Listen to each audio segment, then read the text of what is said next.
Danilo Capone, sono il liquidatore della società proprietaria della villa. Senta, è vero che qui è avvenuto un miracolo in sostanza?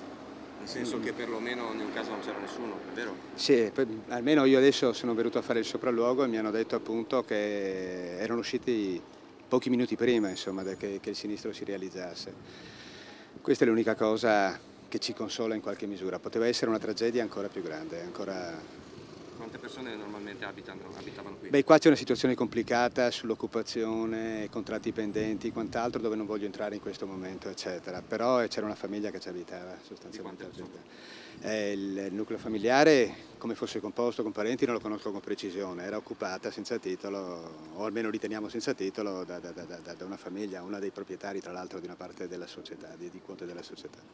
Senta, è una perdita di un patrimonio veramente inestimabile questo?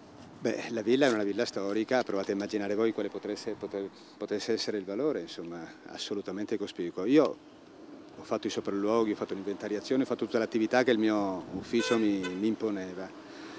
Adesso vederla in queste condizioni non posso che essere emotivamente coinvolto. Cioè, a prescindere dal ruolo e tutte le iniziative che pongo in essere, mi sono già fatto parte attiva immediatamente, ma sono emotivamente coinvolto perché è qualcosa di incredibile, è veramente qualcosa di incredibile. Chi l'ha vista e l'ha visitata prima, adesso trovare questa situazione è incredibile.